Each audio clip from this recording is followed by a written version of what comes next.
बिस्मिल्लाहिर्रहमानिर्रहीम, अस्सलाम वालेकुम नाज़रीन। आप लाइव प्रोग्राम देख रहे हैं, मैं इमरान खान। दो मौक़िफ़ आपके सामने हैं। एक मौक़िफ़ मोहम्मद ज़ुबैर साहब का है और एक मौक़िफ़ जो है वो DGISPR का है। अब जो मोहम्मद ज़ुबैर साहब हैं, ये साबिक़ गवर्नर भी हैं सिंध के और PMLN के बड़े ख़ास रहनुमा हैं। अब इन्होंने भी एक मौक़िफ़ बयान किया, उसको आप गलत नहीं कह सकते। उन्होंने कहा, मैंने जाते ही कहा कि मैं नवाज शरीफ के बारे में या मरियम नवाज़ के बारे में कोई रिलीफ लेने या उस बारे में स्पेसिफिकली कोई बात करने के लिए नहीं आया। दूसरी तरफ जो DGISPR है, उन्होंने कहा कि आर्मी चीफ, इन्होंने बात की इन दोनों के बारे में, जिस पे आर्मी चीफ ने कहा कि आपके जो कानूनी मामलात हैं वो अदालतों में और जो सियासी मामलात हैं वो पार्लियामेंट में हल हों। तो मेरे पास इन चीज़ों का कोई हल नहीं है। थोड़े दिन पहले जब अपोजिशन के साथ मुलाकात हुई आर्मी चीफ की, उस मुलाकात के अंदर भी जब सियासत को डिस्कस किया गया, हालांकि वो नेशनल सिक्योरिटी के एक इशू के लिए ब्रीफिंग देने के लिए उन्होंने बुलाया था ताकि एक हमांगी पैदा की जाए सोच में गिलगित बल्तिस्तान के हवाले से। गिलगित बल्तिस्तान का इस वक्त स्टेटस जो है वो बड़ा वो इस तरह का स्टेटस है कि वो पाकिस्तान का बाकायदा आईनी हिस्सा नहीं है। वो एक उसकी एक सूबाई हैसियत बनी हुई है, वहाँ पे एक लेजिस्लेटिव असेंबली मौजूद है, वहाँ पे गवर्नेंस वो खुद चलाते हैं। और 1970 से पहले एक स्टेटस था, उसके बाद दूसरा स्टेटस आया, फिर 2009 में जो आसिफ अली जरदारी साहब है उन्होंने साइन किया था, कैबिनेट ने अप्रूवल दी थी, एक नया स्टेटस उनको मिल गया। वहाँ पे इलेक्शन होते हैं सूबाई और वहाँ पे वज़ीर आला भी होता है और वज़रा भी होते हैं। तो गिलगित बल्तिस्तान के हवाले से इंडिया का क्लेम है कि पाकिस्तान इस पे ऑक्युपाइड है और वो इसको एक मुतनाज़ा इलाका कहते हैं और CPAC को यहीं से गुजर के पाकिस्तान में दाखिल होना है। तो इसको एक बाकायदा सूबे की हैसियत देना पाकिस्तान के लिए, CPAC की सिक्योरिटी के लिए बहुत इंपॉर्टेंट और बहुत ज़रूरी है। इस मामले पर आर्मी चीफ ने एतमाद में लेने के लिए अपोजिशन की जमातों को ये ब्रीफिंग देने के लिए बुलाया और इसमें कुछ दीगर हुकूमती इत्तेहादी भी मौजूद थे, ये पार्लिमानी लीडर्स थे, शहबाज शरीफ साहब भी गए थे, बाकी लोग भी गए थे। अब ये जो मीटिंग वहाँ पे हुई है, वहाँ पे भी कुछ सियासत डिस्कस की गई और जो सियासत जिन लीडर्स ने वहाँ पे डिस्कस की, उनको आर्मी चीफ का एग्जैक्टली यही और साफ सुथरा जवाब उस मुलाकात में भी मिला था। लेकिन आज मरियम नवाज साहिबा ने एक मरतबा फिर हैरान कर दिया, और वो हैरान क्यों किया वो अपने एनालिस्ट हमारे साथ मौजूद हैं, उनसे हम पूछेंगे। मरियम नवाज साहिबा ने साफ साफ कहा, उन्होंने कहा जी मामला ये है कि नवाज शरीफ का तो कोई नुमाइंदा मिलने नहीं गया आर्मी चीफ से, और फैसले जो हैं वो GHQ में नहीं होने चाहिए, पार्लियामेंट में होने चाहिए। वैसे जहां तक मेरी अंडरस्टैंडिंग है, इसका फैसला पार्लियामेंट में ही होगा, GHQ में इसके ऊपर डिस्कशन हुई है। बहरहाल मेरे साथ जो मेहमान मौजूद हैं, तारुफ हूँ आरिफ हमीद भट्टी साहब, तारुफ के मुताज नहीं है, बड़ी मेहरबानी सर। हमारे साथ हफीजुल्लाह न्याई साहब मौजूद हैं, आप भी किसी तारुफ के मुताज नहीं है। और डिफेंस एनालिस्ट में टॉप ऑफ द लिस्ट हमारे पास इस वक्त जनरल रिटायर गुलाम मुस्तफ़ा साहब मौजूद हैं। आप तीनों आपका बहुत शुक्रिया। भट्टी साहब, एक्चुअली हुआ क्या? ये मिलते भी हैं, छुपाते भी हैं और फिर अंदर कुछ और कहते हैं, बाहर आके कुछ और कहते हैं, और आज DGISPR ने ऐसा लगता है कि पोल ही खोल दिया। बिस्मिल्लाहिर्रहमानिर्रहीम। देखिए, हम इससे पहले इशारतन बातें करते थे, मुलाकातें हुई हैं तो तरदीद आ जाती थी। आज DGISPR और तरदीद पॉलिटिकल साइड से आती थी। आज उन्होंने हमारी बड़ी मुश्किल आसान कर दी। अगर मैं कहूँ ज़ुबैर साहब पहली मुलाकात भी नवाज शरीफ की मर्जी से करे, दूसरी मुलाकात भी मर्जी से गए, और एजेंडा नवाज शरीफ साहब ने दिया, और उसके बाद मरियम के साथ क्या गुफ्तगू हुई A to Z। Khwaja Asaf किस अहम शख्सियत के अजीज़ के साथ को 10 दफ़ा मिले मिनिमम, और इससे भी ज़्यादा मुलाकातें हुई, और एक ही एजेंडा था कि आप इमरान खान से मुल्क नहीं चल रहा, आप हमें मौका दे। माजी में जो हुई है, मियाँ साहब से गारंटी हम देते हैं, हमें एक चांस दिया जाए। ये बात अरसा दराज से शहबाज साहब को भी क्लियर थी, लेकिन ये शहबाज साहब या दूसरी कायदीन मियाँ नवाज शरीफ को शायद पूरी बात नहीं बताते थे। ये मेरे खदशा है, लेकिन हो सकता है गलत हो। ज़ुबैर साहब ने जाके एज इट उन्होंने कहा कि इमरान खान 5 साल पूरे करेगा। एक मिनट, आपको लगता है कि नवाज शरीफ ये लगा कि ख्वाजा आसिफ और शहबाज शरीफ मुझे सही बात नहीं बताते मिलने के बाद उन्होंने एक नया नुमाइंदा इंडक्ट किया जिसपे वो ट्रस्ट कर सकते थे कि ये जो सुन के आएगा वो आके मुझे सुनाएगा, मोहम्मद ज़ुबैर। और ये गए जाके आर्मी चीफ से मिले, फिर इन्होंने जो सुना वो सही सही आके बताया, उन्होंने एज इट बता दिया। जी मैंने मैक्सिमम कोशिश की, मेरी इतला 3.5 घंटे मुलाकात हुई है। 3.5 घंटे बहुत टाइम है। उन्होंने कहा जनाब मैंने हर तरीके से रिक्वेस्ट की है, कोई माउदर नहीं है, सॉफ्ट कॉर्नर। फिर उन्होंने मियाँ साहब ने अपने छोटे भाई को कहा कि आप लोग तो कब से मुझे कह रहे हैं मरियम आज लंदन आ रही है, कल आ रही है, मुझे तो मैंने और अकाउंट चेक किया, लेकिन ज़ुबैर साहब की मुलाकात जाने से पहले और जाने के बाद जो रहा है, मरियम साहबा को हरफ बहरफ आगाह किया गया।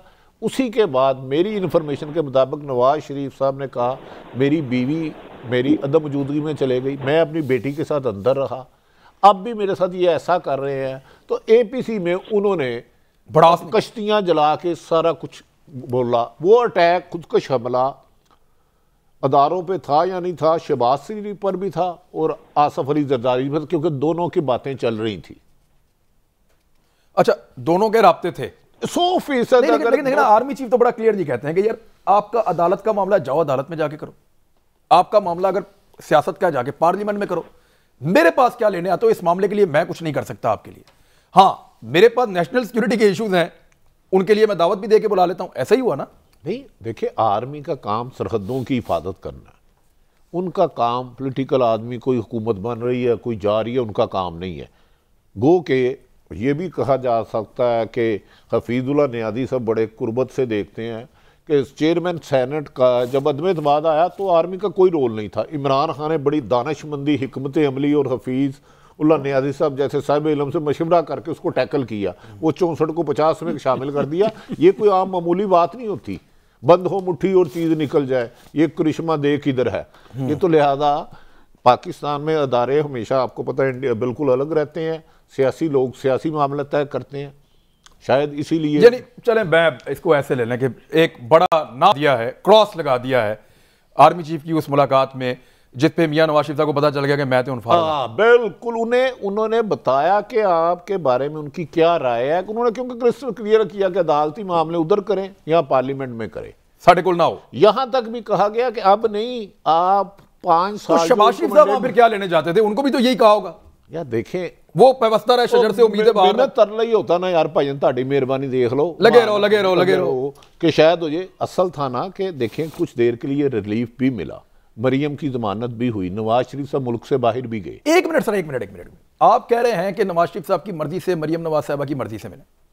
हफीजुल्लाह नियाज़ी साहब ये तो फिर हमें बयानियां सुना के तो खुद रातों को मुलाकातें हैं सर, ये क्या चक्कर है सर? यानी पूरी कौम को बयानिए पे नचा के, पूरी कौम को ये कह के कि मैं इनकलाबी बन गया हूँ, मेरा ये बयानिया है, मैं ये हूँ मैं वो हूँ, और फिर बंदा भेजना जाके गलबात छेड़ के देख पता कर की बन रहा है। तो ये दिस इज नॉट। इमरान साहब, सियासत या वाक़यात या जो मारूजी हालात होते हैं वो इस तरह डिस्क्रीट नहीं होते जैसे कि हम पेश कर रहे हैं। यही पेश करते हैं हमारे सामने। ठीक है, मैं अभी सिराजुल हक साहब के पास उठ के आ रहा हूँ यहाँ पे, ठीक है, और वो भी उस मुलाकात में थे। वहाँ भी एक स्टोरी है।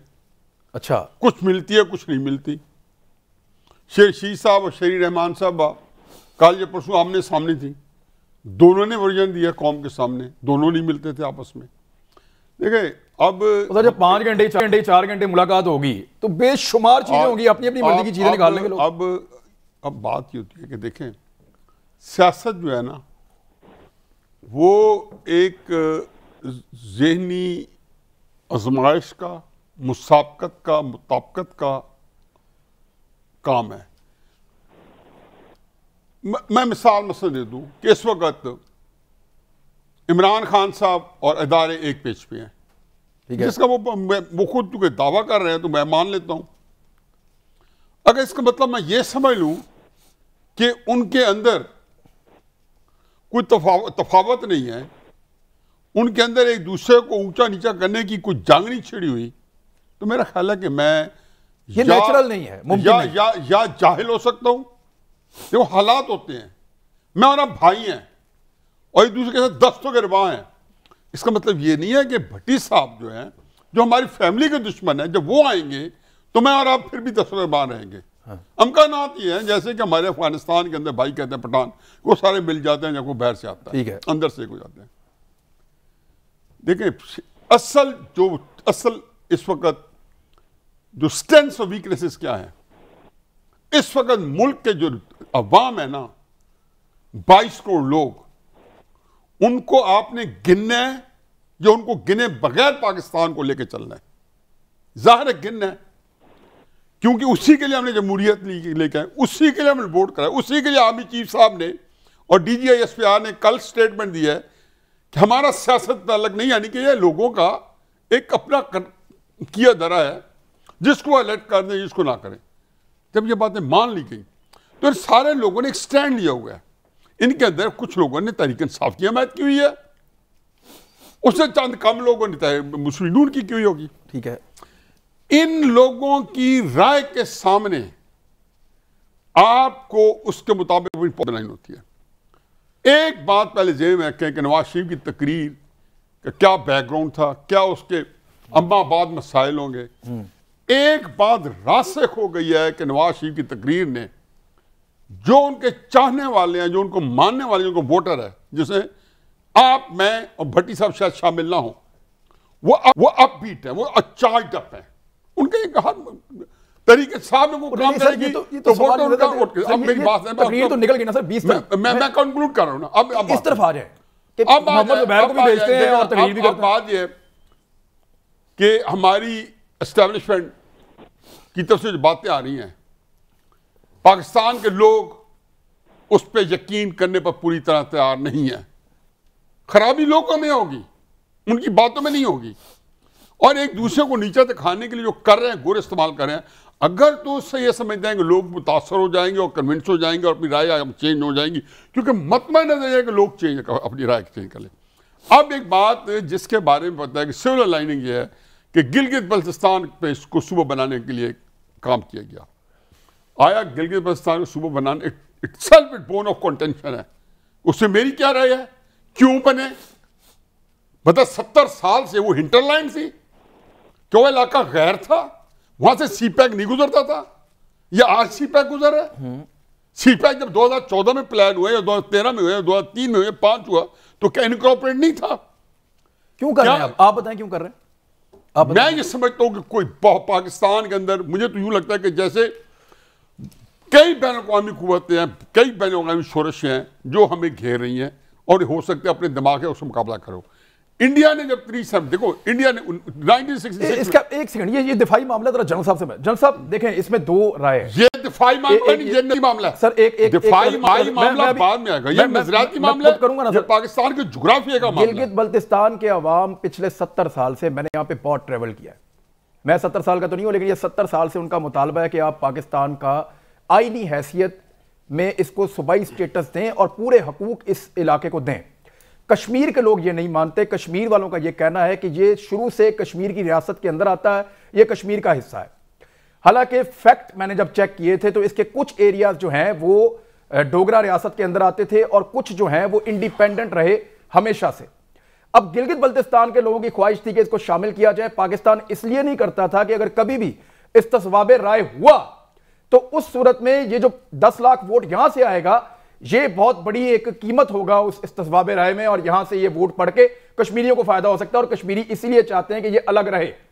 मैं ये जानना चाहता हूं कि इस वक्त ये करना आपको क्यों लगता है, या आर्मी चीफ को क्यों लगता है कि इस वक्त ये कितना जरूरी है, और अगर ये किया जाएगा तो क्या मुस्तकिल बुनियादों पर कर दिया जाएगा, या ये एक एडहॉक सोल्यूशन के तौर पर किया जाएगा कि जब भी कभी इस्तिस्वाबे राय हुआ तो ये लोग भी जाके अपना वोट कास्ट करें?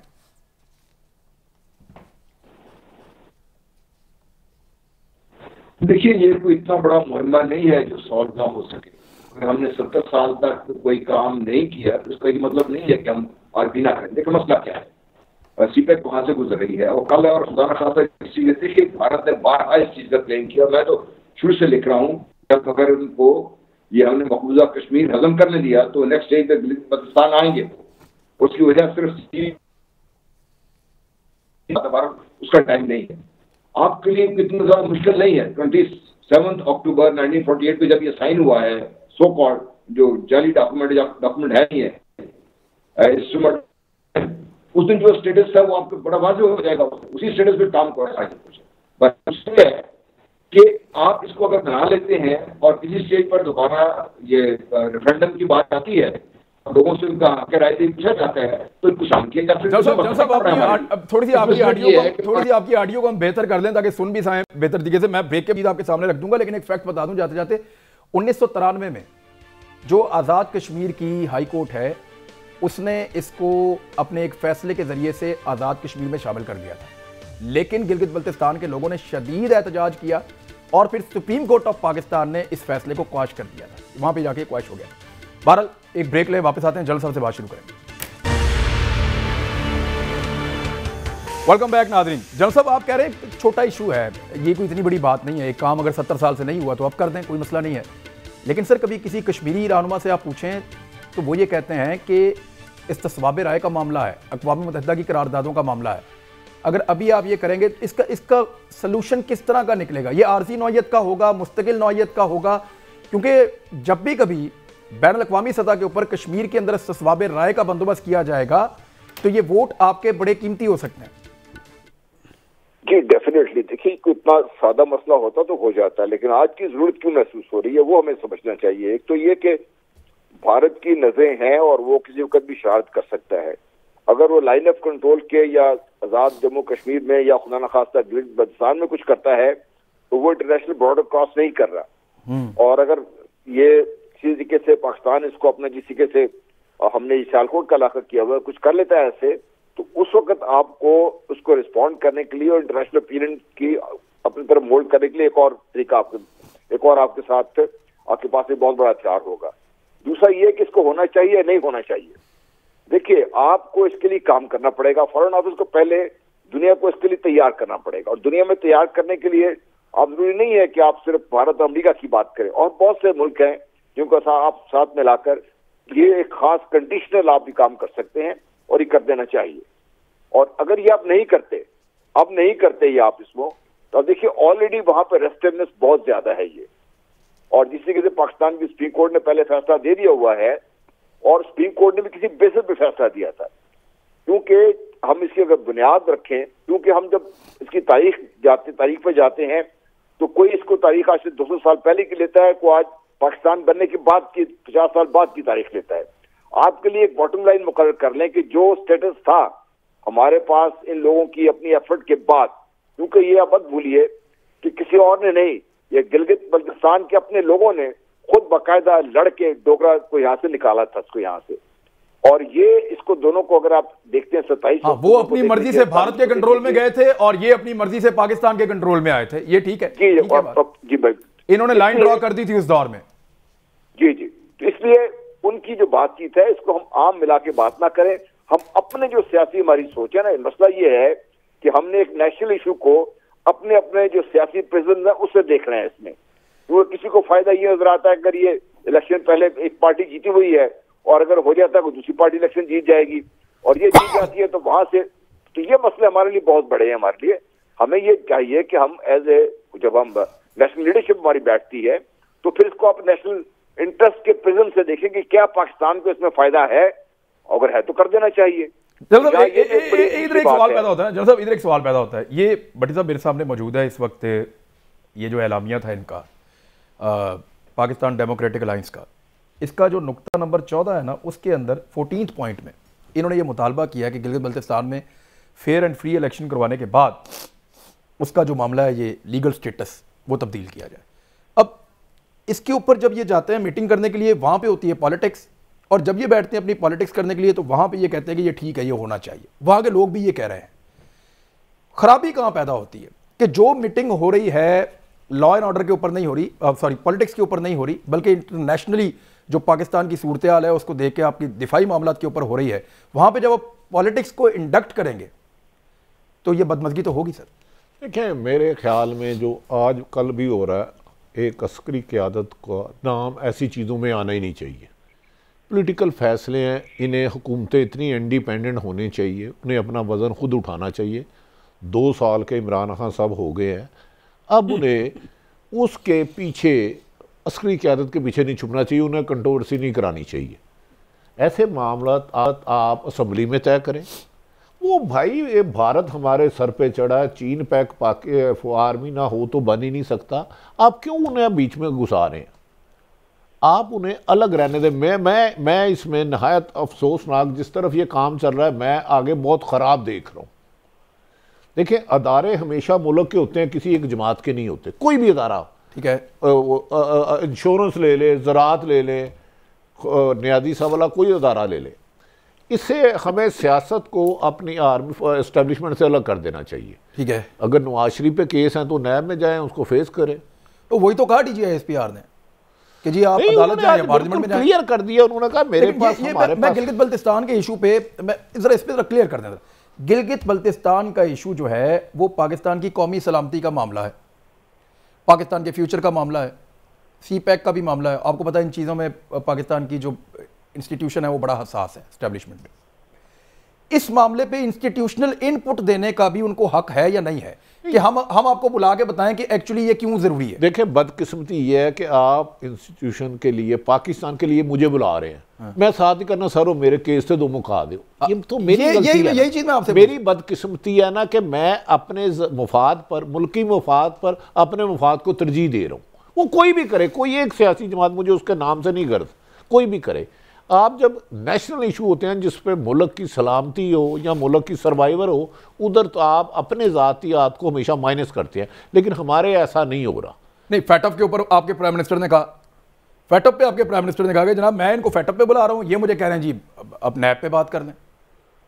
वो मेरे प्राइम मिनिस्टर को चाहिए ना, जब जनरल बाजवा साहब ने बुलाया था तो PM भी उधर मौजूद होते। हाँ, ये नुक्ता बिलावल का भी ठीक था। ये उनके लिए ठीक है कि उनकी मर्जी है, जहां मर्जी जाए, जहां मर्जी ना जाए। जनरल साहब ऐसा लगता है कि प्राइम मिनिस्टर कभी भी इनसे नहीं मिलना चाहते, मजबूरन कभी पार्लियामेंट में आ जाए तो आ जाए। देखिए, एक चीज तो यह है कि स्पीकर नेशनल असेंबली ने पहले इन लीडर्स को बुलवाया था और उन्होंने से इनकार कर दिया था, जिसपे हमारे चीफ को और DSI को बीच में पढ़ना पड़ा। दूसरा ये कि देखिए, एक मिनट भाई, ये फिर किस बात की पार्लियामेंट की तौकीर की बात करते हैं? आपका स्पीकर आपको बुला रहे हैं, आप नहीं जा रहे, आपका स्पीकर आपको बुला रहा है, आप नहीं जा रहे, आर्मी चीफ आपको बुला रहे हैं, आप बगले बजाते हुए जा रहे हैं। ये तो रोने की बात है भाई। पार्लियामेंट को आजाद तो करें आप, पार्लियामेंट को खुद आपने कैद किया हुआ है। आपके जो पार्लियामेंटेरियंस हैं, ये मेरे मुल्क की इज्तिमाई दानिश है यहाँ बैठी हुई, इसको आपने कैद कर दिया 18वीं तरमीम के साथ। इनको आजाद करें आप, ताकि अपनी बात तो करें, अपनी सोच तो सामने लेके आए और पार्लियामेंट में जाके मामले तय करें उसको। आर्मी चीफ को वाकई ब्रिटिश के सही कहना नहीं आना चाहिए, उनको आर्मी चीफ को बल्कि पार्लियामेंट को बुलाना चाहिए कि बताइए ये क्या मसाइल है, ब्रीफिंग दे लें और आप जाएं, हम फैसला कर लेंगे इसका। तो अगर ऐसे काम कर सकते हैं, ये तो करने चाहिए इनको। ये खुद बैठने को तैयार नहीं है और उसके बाद अगर बिठाया जाता है तो फिर वहां कुछ बात करते हैं, बाहर आके कुछ बात करते हैं। देखिए, मामला पाकिस्तान का है, जो भी करे इसको अगर मिलकर हम समझते हैं कि पाकिस्तान की बेहतरी के लिए कर देना चाहिए। मैं कहता हूं तो फिर मैं मादरत के साथ न्याजी साहब, ये तो हमारी पॉलिटिकल एलीट की नाअहली का मुंह बोलता सबूत है कि उनकी ड्यूटियां किसी और को करनी पड़ रही हैं। ये तो बड़ा आसान था। मेरे ख्याल है कि स्पीकर ने बुलाया, आप जाते जाके बहस करते, कहते जी ठीक है आर्मी को बुला लें। एक ही दफा बेसबॉल का डंडा ले लें और सियासतदान, चूंकि जो बुराइयां आप जानते हैं, कुछ मैं जानता हूं, कोई भट्टी साहब जानता है, कोई जनरल साहब जानते हैं, और बहुत सी बुराई हम नहीं जानते जो हमारे इदारे जानते हैं, उनको डंडा लेके इतना मारे इस पॉलिटिकल एलीट को, बेसबॉल का डंडा इतना मारे हड्डियां भी टूट जाएं कि इनका भरकस निकाल के रखते। इस मुल्क की तबाही बर्बादी का निशान पाकिस्तान बनाते ये पॉलिटिकल एलीट मुल्क को बयानिया नहीं दे सकी। ये कैसी रियासत है, इसका बयानिया क्या है? हम बात करते हैं, ऐसे लाइटली ले लेते हैं। इस्लामाबाद में एक बहुत बड़े दानिशवर थे, और भट्टी साहब उनको जानते होंगे, आइकॉन थे, लाइम लाइट इस्लामाबाद की। उनका नाम था सलीम अनवर बेग मरहूम, अल्लाह ताला करी करे रहमत। सरदार याकूब, जनरल हमीद गुल, इमरान खान, आप कोई पाकिस्तान, कोई कुदरतुल्लाह शाहबा जैसे सीनियर आदमी, हालांकि उसको बहुत जूनियर होंगे। कोलंबिया यूनिवर्सिटी के अंदर मुझे याद है 1988 के अंदर, 89 के अंदर, अब मैं अमेरिका गया हुआ था, वहाँ में डॉक्टर खुर्शीद हैदर, एक हमारी बड़ी कैरी डिप्लोमेट थी, अल्लाह ताला गरी करे रहमत करे, 48-50 साल की उम्र में उनकी डेथ हो गई थी हार्ट अटैक से। उनके घर मीटिंग हुई, मैंने कहा ये न्यू वर्ल्ड ऑर्डर क्या है? ये आप जो सवाल का जुड़ी बात है, इसलिए मैं बताना। मैं कहा ये न्यू वर्ल्ड ऑर्डर क्या? क्योंकि मैं 79-80 से लेकर अमेरिका में था, ठीक है। मैंने कहा ये इमरान खान के वालिद साहब के बहुत गहरे दोस्त थे, और क्योंकि एक बिल्कुल हम उनका अंकल कहते थे। मैं कहा अंकल सलीम, ये न्यू वर्ल्ड ऑर्डर क्या है जो रेगन साहब ने स्पेल आउट किया, और बुश उस वक्त इक़्तिदार में आ चुका था, नया बुश सीनियर, और वो उसका रेटरिक था। उसने कहा न्यू वर्ल्ड ऑर्डर में एक ही चीज़ सबसे नुमाया है, दो चीज़ें, अमेरिका का गल्फ ऑयल के ऊपर हर मुल्क के अंदर अपनी फौज के साथ बैठना, और कश्मीर के अंदर जो है दोनों कश्मीरों को मिला के एक कश्मीर बना के वहां पे बैठना। हमीद गुल साहब मरहूम बार बार ये कहते रहे मुशर्रफ साहब ने यही माल बेचा। मुझे बताएं इस मुल्क के अंदर 70 साल से प्रॉब्लम की कमी थी कि एक नया शोषा जोड़ा जा रहा है। क्या इस मुल्क के साथ करना क्या चाहते हैं? पहले तो इस मुल्क के अंदर कोई एक यकसुई पैदा करे। हमारा कौन पैदा करे? नजरियाती बयानियां क्या कौन पैदा करे सर? कौन? अब मैं क्या बताऊं इस कौन करे? मगर छोड़े इमरान साहब ये पाकिस्तान के अंदर पैदा करने के लिए बुलाते हैं, ये कहते हैं साढ़े केस खत्म करा दो। ये कहते हैं हमारे ये सुनाई देता है और हर बंदा छाड़ के कहता है जी मुझे तो पता ही नहीं क्या हो रहा है रियासत में। 2018 के इलेक्शन क्या हुए, 2013 के इलेक्शन क्या हुए, 2018 के इलेक्शन क्या हुए, कहते कोई ताल्लुक ही नहीं है। अब मुझे बताएं पाकिस्तान का आम आदमी, एक बताऊं, दुनिया फिरी है, 7 समुंदर देखे हैं, पाकिस्तान के लोगों से ज्यादा समझदार वोटर मैंने नहीं देखा। मैं अमेरिका के 3 इलेक्शन में हिस्सा लिया बाकायदा, ड्राफ्ट जाके वहां पे जाके देखा, उनको वहां रहता था और मुझे शौक था, विटनेस किया। ठीक और रिपब्लिकन के साथ मिलकर मैं उनके वर्कर के तौर पर होता था। हम इनको समझते पाकिस्तानी करीब है। हकीकत में उनको कहता था कि हमारा वोटर बड़ा शौवाशुर है। लोग कहते हैं जाहिल है। ऐसा खूब मैंने इमरान खान का 2002 का इलेक्शन मियाँ वाली साल बैठ के शिफ्ट होके एक सीट जीती थी, और मैं ये नहीं कहता मेरी मरहूरी में रहती, लेकिन उस सीट का मैनेजर मैं था। पूरा साल कारोबार छोड़ के वहां बैठा लेके मियाँ वाली के वोटर्स ने चौकादरी सियासतदान को उड़ा के रख दिया। इमरान खान को इलेक्ट किया। इमरान खान को वज़ीर आज़म बनना था, हर एक को पता तो सही, हर जगह जमानत से सबूत थी, 8 जगह से लड़ा था, 7 जमानत से सबूत थी, इसलिए कि लोगों को थोड़ा शऊर दिया, उन्हें इलेक्ट कर लिया। इस तरह बेशुमार किसे। अब मुझे बताएं कि इन वोट आप लोग जब ये बात करते हैं, हमें तफरीकी पता क्या होती है? इमरान खान एंकर का बहुत बड़ा नाम है, और जब नाम को इस्तेमाल करता है और वो समझता है कि जी मेरे नाम के ऊपर हफीजुल्लाह न्याजी मेरी ये बात खरीदेगा, तो मेरा ख्याल है कि मैं चुप भी बैठा रहूं ना, तो आपको अल्लाह ने इतनी अक्ल दानिश दी है कि आप अपनी तज़ीक करवा रहे हैं। एंड ऑफ द डे चूंकि अल्लाह ने आपको शऊर, अक्ल, फहम, फरादत सब कुछ दिया हुआ है, और फिर आपके 2-4 साथी हैं जो आपको बताने के मुकाबिल है कि आप जो बात करें ये बात बिकेगी नहीं।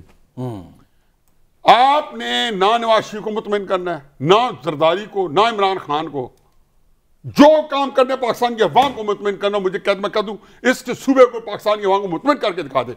यूएन की करारदादों से आप हटना चाहते हैं? आपके पास है क्या? एक आपकी टूटी फूटी करारदादें हैं जिनको आप ये धोखा देते रहे हो। मैं तो चलो क्या कहता कि इनके अंदर जोर नहीं है, आप धोखा देते रहे हो। इन करारदादों में बड़ी वजह है, यही बातों में वजन है। 2002 में आप इमरान खान साहब के मैनेजर थे, क्या वजह हुई कि हफीजुल्लाह नियाजी की जगह अब जुल्फी बुहारी, सैफुल्लाह नियाजी मैनेजर आ गए बीच में? ये मुझे थोड़ा सा बताया ना। फिर आप भी तो किसी को चलने नहीं ना देते, आप साथ रहते उनके, या वो आपके साथ रहते? क्या हफीजुल्लाह नियाजी चेंज हुआ या इमरान खान साहब चेंज हुआ? मेरा ख्याल है कि ये हकीकत यह है कि इतना खूबसूरत सब्जेक्ट है। मैं आपके साथ कई घंटे, चूंकि मेरे अरसे से ख्वाहिश है कि कई घंटे स्पेंड करने का, वो हम करेंगे यकीनन। और मैं आपको बताऊंगा कि आप उसको छोड़ें, जहांगीर तरीन से ज़्यादा को उसकी खिदमत की है। ये आप अब मेरे आपके इख्तिलाफ हो सकते हैं जहांगीर तरीन से, मेरे 100 एतराज़ात हैं, मैं तो क्रिटिसाइज करता हूँ। उससे ज़्यादा लॉयल्टी, उससे ज़्यादा कोई पैसा खुल के दे सकता है। मेरी नज़र में जहांगीर तरीन ना होता तो इमरान खान वज़ीर आज़म ना होता। और उसका दिमाग भी, मैं आज भी कहता हूँ, बार बार कहता हूँ, प्राइवेट मामले में कहता हूँ, मैं सबको जानता हूँ, पोलिटिकल कैपेसिटी अगर तहरीक में थी ना कोई, तो उसमें जहांगीर तरीन में थी। ठीक है, जहांगीर तरीन के साथ जो कुछ उसने कर दिया है, तो मैं किस बात की मूल्य। चलें, अब आपका तो एक और भी रिश्ता है, एक ब्रेक ले लेते हैं। ब्रेक से वापस आके फिर ये जो एंगल उठाया कि गिलगित बल्तिस्तान को एक अलग सूबा बनाना और 5वां सूबा पाकिस्तान का बनाना, इसका जो दूसरा नतीजा हो सकता है वो न्याजी साहब फरमा रहे थे, लेकिन इसमें सोल्यूशन तो पॉलिटिकल एलीट ने निकालना है ना, पार्लियामेंट में बैठ के। वो क्या सोल्यूशन हो सकता है? ब्रेक के बाद।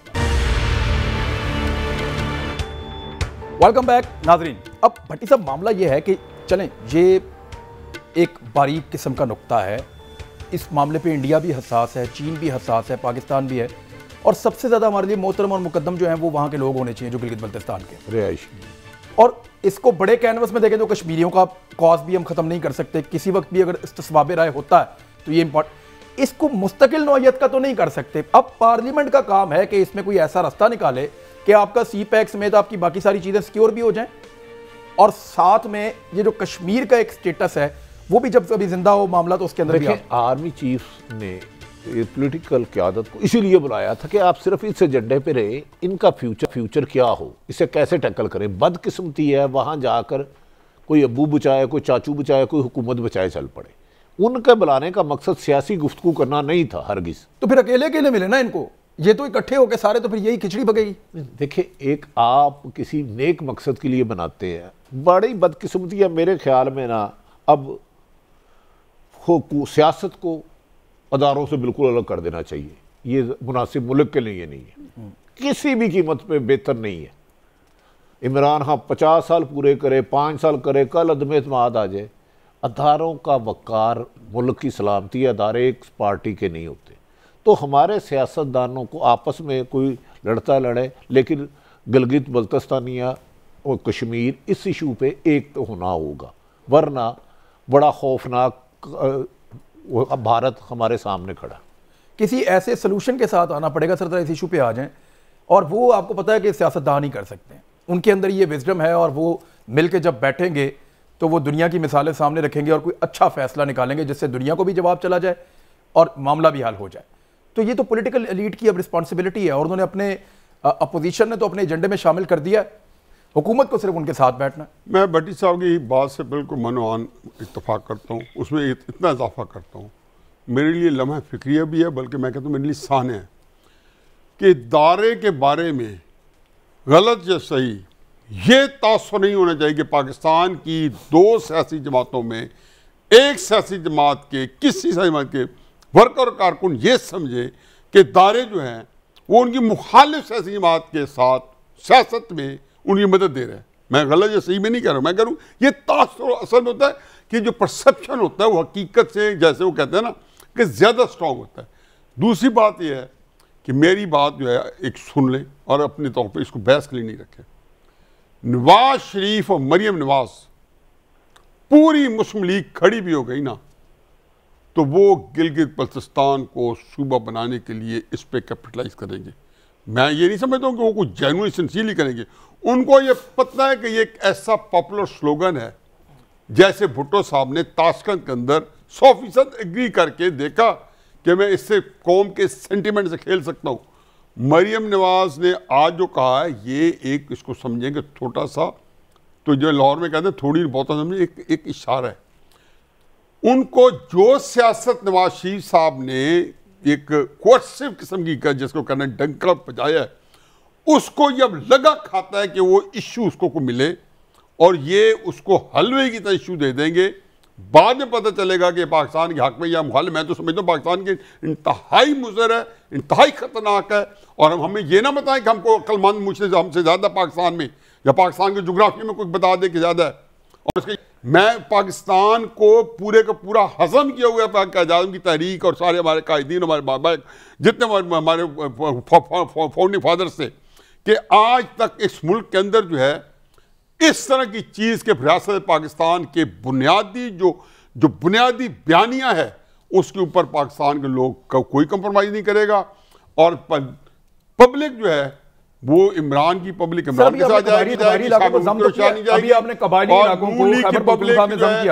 नवाज शरीफ और मरियम के साथ जाएगी, किसी के साथ नहीं जाएगी। आपने अभी कबायली इलाकों को खैबर पख्तूनख्वा में जम किया, एक तब्दीली आप लेकर आए। चीज ही और है, उसके बारे में भी आपको बड़ी मुश्किलात थी। अच्छा, इसमें इसलिए किया है, देखिए, करना तो जो है वो पॉलिटिकल लोगों ने करना है, वो इसके अंदर कोई ऐसा रास्ता तो जरूर छोड़ेंगे कि दूसरा काज भी मुतासिर ना हो और यहां पे ये काम भी हो जाए।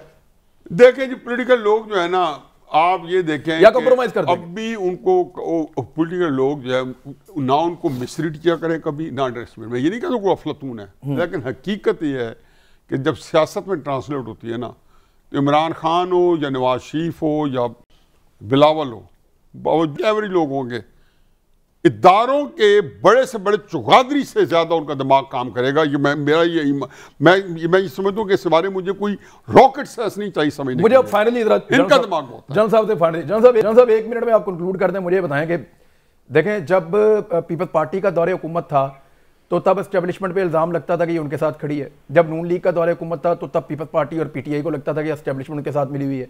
और आज ये लगता है कि आज इस तरफ, यानी हर मर्तबा कुछ भी हो, इल्ज़ाम जो है वो एस्टेब्लिशमेंट पे ही जाता है, लेकिन उस वक्त की हुकूमत उसको प्रोटेक्ट कर रही होती है।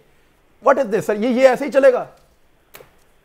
देखिए ये कम से कम बाजवा साहब के दौर में ये डिस्कस हो रहा है खुल के। अब इसके लिए हमारे जो पॉलिटिकल लीडरशिप है ना, इसको खुद समझना पड़ेगा। हम बाहर कुछ बात करते हैं, अंदर कुछ बात करते हैं, हम खुद इदारों को घसीट के लेके आते हैं। चीफ ने बार बार कहा है, मेरा अपना जो जाती तजुर्बा है वो भी ये मैं आपको बता देता हूँ कि वो खुद आके खींच के लेके आते हैं, क्योंकि वो खुद अगर अपने पाँव पे मजबूत खड़े हों और उनके जो बैकग्राउंड है या उनका जो कैरेक्टर है उसके ऊपर इतने बड़े बड़े धब्बे ना हो, तो आप समझिए कौन ब्लैकमेल होता है इस चीज से, जो कह रही है ब्लैकमेल किया जाता है।